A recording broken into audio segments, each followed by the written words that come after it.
امیر المومنین سیدنا فاروق اعظم صحابہ میں سب سے زیادہ تگڑا اور رسول پسند آدمی، غصے کے لحاظ سے سب سے تگڑے ہیں، جلدی غصہ آتا تھا۔ ایک شخص کہتا ہے میری بھارے تگڑے قبیلے میں شادی ہو گئی، بیوی میری بڑی سخت تھی، اس کے لب و لہجے میں بڑی سختی تھی، وہ قبیلہ بڑا مالدار تھا تو میں بات نہیں کرتا تھا۔ ایک دن میری بیوی نے بڑے سخت جملے کہے تو میں جناب عمر کے پاس آ گیا۔ توجہ ہے آپ دوستوں کی؟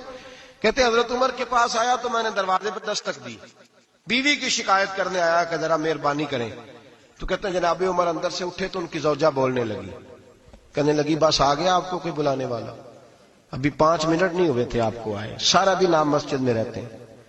ساری رات آپ چہرے پہ نقاب ڈال کے گلیوں میں گھومتے ہیں، اتنی ڈیوٹی آپ کرتے ہیں، گھر یہ میرا اکیلی کا ہے، بچے میری تنہا کے، آپ کو کچھ خیال ہونا چاہیے، کچھ توجہ کریں۔ وہ شخص کہتے ہیں وہ بی بی بولتی رہی اور جناب عمر ہنستے رہے، اور ان کی مسکراہٹ بھی میں سن رہا تھا۔ جب آپ بہت زیادہ مسکرائے نا تو وہ بھی مسکرانے لگی، زوجہ بھی مسکرانے لگی اور کہنے لگی اب کیا کہتے ہو؟ تو جناب عمر کہنے لگے کیا یہ رہا ہوں کہ اگر تیری بات ختم ہو گئی ہے تو میں جاؤں، اور اگر ہے تو میں کھڑا ہوتا ہوں، سنا لے کوئی اور بھی ہے تو۔ یہ بات کہہ کے باہر آئے نا جناب سیدنا عمر فاروق، تو وہ شخص کھڑا تھا، آپ نے فرمایا کیسے آئے ہو؟ کہنے لگا حضرت جی میری ایڈی تو نہیں ڈاڈی، میں تو آیا تھا اپنی بات کرنے، تو یہ تو لفظ زیادہ سخت ہے، وہ اتنی سخت نہیں ہے جتنی یہ ہے، تو ذرا قبیلہ سخت ہے تو میں شکایت کرنے آیا تھا، تو یہ تو آپ کا معاملہ بھی اسی طرح کا ہے۔ جناب عمر کا جو جواب ہے بڑا قیمتی ہے، آپ نے فرمایا میری بیوی میری ہر طرح کی خدمت کرتی ہے۔ لفظوں کا حسن دیکھیں، ایسے نہیں کہ بیوی کوئی کام بھی نہ کرے اور مفت کی چڑھائی کرے، وہ بھی درست نہیں ہے۔ فرمایا میری بیوی میری ہر طرح کی خدمت کرتی ہے،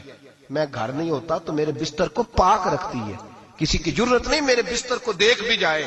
میرے بچوں کو جب میں بستر پہ بلاتا ہوں آتی ہے، میرے بچوں کا خیال رکھتی ہے، میں باہر ہی رہتا ہوں گھر کے، لیکن گھر کی ذمہ داریاں ساری اس نے اپنے کندھوں پہ لے لی ہیں۔ فرمایا میرے مزاج میں جلال ہے، میں روز اونچا بولتا ہوں تو سنتی ہے، میری بیوی ہے نا، میں اس کا لباس ہوں وہ میرا لباس ہے، کبھی کبھی وہ اونچا بولتی ہے تو میں بھی سن لیتا ہوں، بیوی جو میری ہے